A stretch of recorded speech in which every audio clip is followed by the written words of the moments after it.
The Lord be with you. And with your spirit. A reading from the Holy Gospel according to Luke. Glory to you, O Lord. Each year, Jesus' parents went to Jerusalem for the feast of Passover. And when he was 12 years old, they went up according to festival custom. After they had completed its days and they were returning, the boy Jesus remained behind in Jerusalem, but his parents did not know it. Thinking that he was in the caravan, they journeyed for a day and looked for him among their relatives and acquaintances.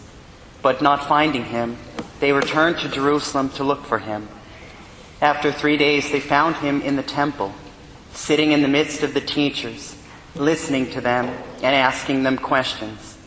And all who heard him were astounded at his understanding and his answers. When his parents saw him, they were astonished. And his mother said to him, "Son, why have you done this to us? Your father and I have been looking for you with great anxiety." And he said to them, "Why were you looking for me? Did you not know that I must be in my Father's house?" But they did not understand what he said to them. He went down with them and came to Jerusalem and was obedient to them. And his mother kept all these things in her heart. The Gospel of the Lord.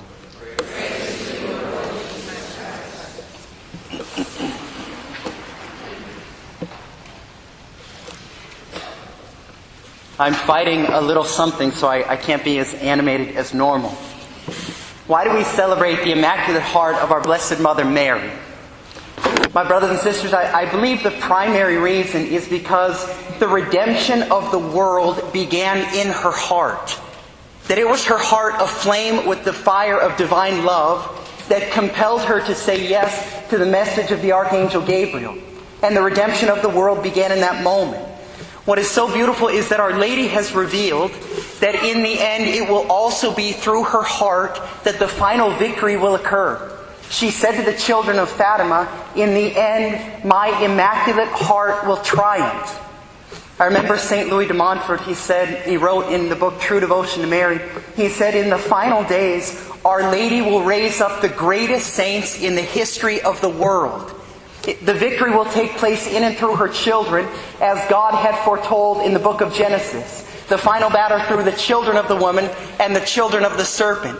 And it's interesting, you look at the times that we live in, and they are undoubtedly an incredibly profound Marian age. And you look at the saints, especially of the last century, St. Therese, St. Faustina, Maximilian Kolbe, Padre Pio, John Paul II, Mother Teresa. Every single one of them is entirely Our Lady's. Right? She's raising up these great, great saints.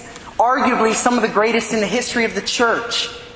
You look at all the apparitions, Fatima, Lourdes, and others all throughout the world. Our Lady is doing something incredibly special in our times. And my brothers and sisters, what is it about the heart of Our Lady that allows people who draw close to her to become great saints?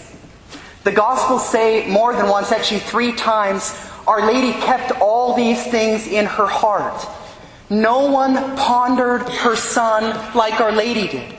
Nobody knew the mysteries of our Lord Jesus Christ as His mother.